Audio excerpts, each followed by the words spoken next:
Oke, kita mulai ya. Apa itu gagasan pokok dan gagasan pendukung? Tapi sebelum kamu tahu apa itu gagasan pokok dan gagasan pendukung, kamu harus tahu dulu apa itu paragraf. Nah, kemarin Ibu sudah menugaskan kamu untuk menuliskan paragraf tentang pengalaman belajar di rumah ya. Nah, apa sih Bu Dini paragraf itu? Jadi paragraf itu adalah kumpulan dari beberapa kalimat. Nah, jadi ada kalimat, banyak kalimatnya berkumpul jadi satu. Nah, itu namanya paragraf. Nah, setiap awal paragraf itu biasanya awal kalimatnya itu agak masuk atau menjorok ke dalam gitu ya. Menjorok ke kanan, seperti ini. Oke, lanjut. Setiap paragraf memiliki gagasan pokok dan gagasan pendukung. Nah, jadi setiap paragraf tuh pasti ada gagasan pokoknya, pasti ada gagasan pendukungnya. Lanjut, sekarang kita cari tahu apa itu gagasan pokok dan gagasan pendukung. Nah, kita mulai dulu dari gagasan pokok ya. Jadi, gagasan pokok itu adalah ide utama atau inti utama yang dibahas dalam suatu paragraf ya. Jadi, intinya apa sih paragraf itu?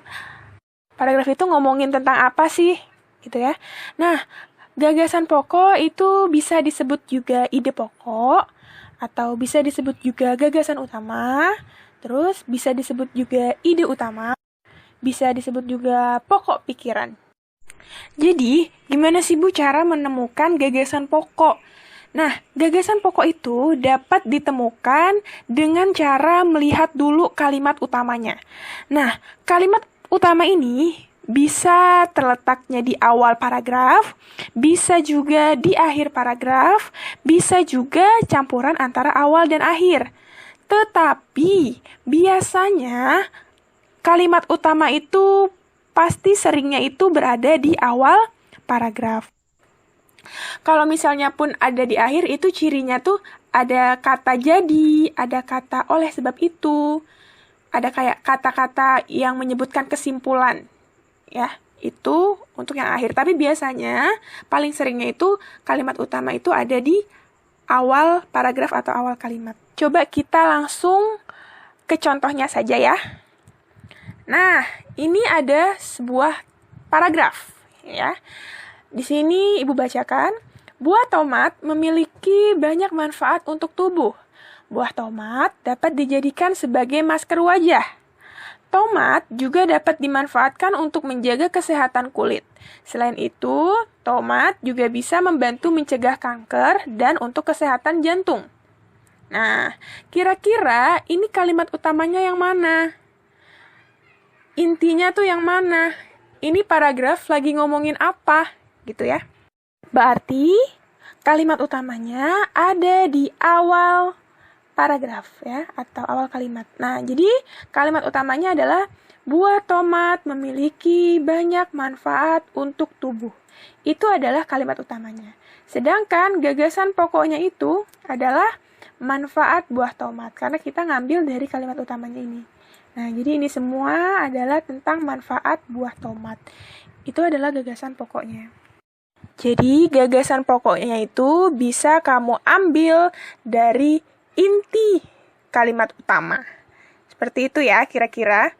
Sampai sini paham? Paham ya? Selanjutnya, kalau kamu sudah paham apa itu gagasan pokok, kita lanjut ke gagasan pendukung. Nah, gagasan pendukung adalah informasi tambahan untuk mendukung gagasan pokok. Ini lebih gampang. Nah, gagasan pendukung ini dapat ditemukannya pada kalimat penjelas. Kita lihat contohnya. Nah, kira-kira yang mana merupakan kalimat penjelas? Jadi, kalimat penjelasnya itu yang ini. Yang pertama, buah tomat dapat dijadikan sebagai masker wajah. Lalu, tomat juga dapat dimanfaatkan untuk menjaga kesehatan kulit. Lalu, selain itu, tomat juga bisa membantu mencegah kanker dan untuk kesehatan jantung. Nah, itu merupakan kalimat penjelas. Nah, gagasan pendukungnya itu diambil dari kalimat penjelas yang tadi.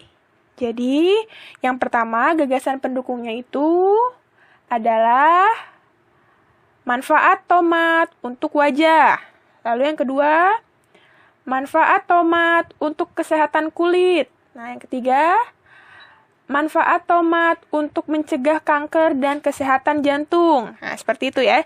Jadi, gagasan pendukung itu dapat ditentukan dengan melihat kalimat penjelasnya ya.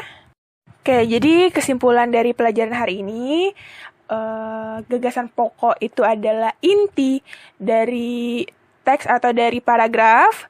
Gagasan pokok dapat ditemukan dengan mencari kalimat utama. Kalimat utama dapat ditemukan di awal, di akhir, atau awal dan akhir, tapi lebih sering ditemukan di awal. Kalau misalnya di akhir, itu cirinya itu seperti ada kalimat jadi, ada kalimat dengan demikian, ada kalimat oleh sebab itu.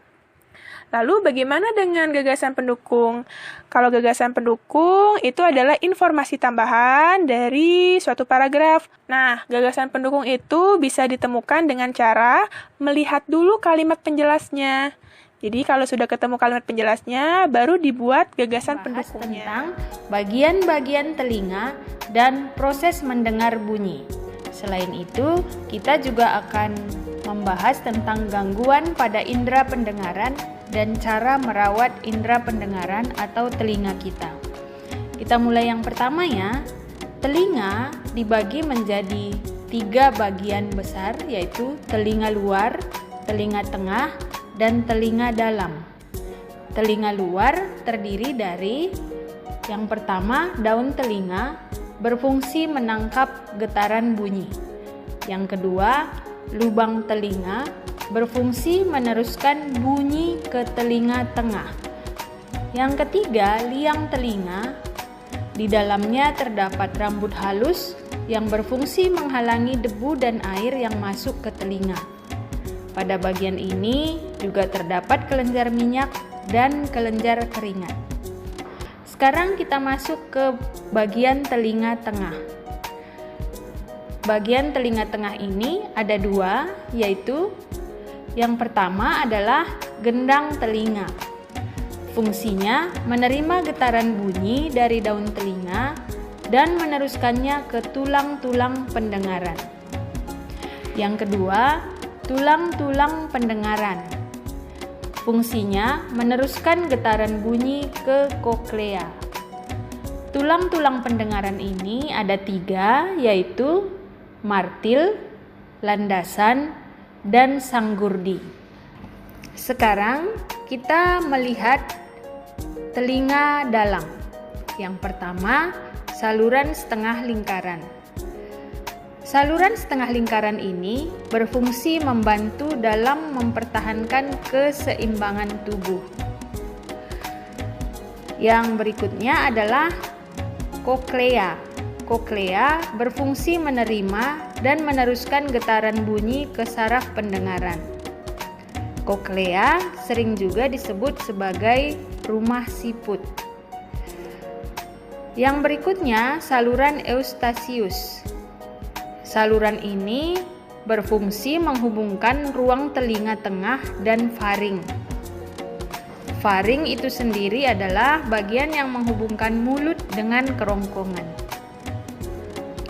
Yang keempat adalah saraf pendengaran. Saraf pendengaran berfungsi meneruskan rangsangan bunyi ke otak. Itu tadi bagian-bagian telinga. Sekarang kita masuk ke proses mendengar bunyi. Proses yang pertama adalah getaran dari sumber bunyi. Lalu gelombang bunyi ditangkap daun telinga. Yang ketiga, gelombang bunyi melalui liang telinga. Kemudian, gelombang bunyi tersebut menggetarkan gendang telinga. Lalu getaran dari gendang telinga menggetarkan tulang-tulang pendengaran. Koklea menangkap getaran dari tulang-tulang pendengaran dan mengirimkannya ke saraf pendengaran. Lalu, saraf pendengaran mengirim rangsangan bunyi ke otak. Otak pun menerjemahkan bunyi yang didengar. Kita sudah selesai dengan proses mendengar bunyi. Sekarang kita akan melihat gangguan yang sering terjadi pada indera pendengaran. Gangguan yang pertama adalah tersumbatnya telinga oleh kotoran. Kotoran telinga mengumpul terlalu banyak dan menyumbat telinga.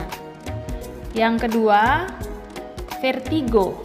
Vertigo ini adalah penyakit atau kondisi di mana telinga bagian dalam mengalami gangguan sehingga terasa pusing dan ruang di sekeliling penderita terasa berputar, sehingga pada kondisi seperti ini penderita merasa berputar dan melayang.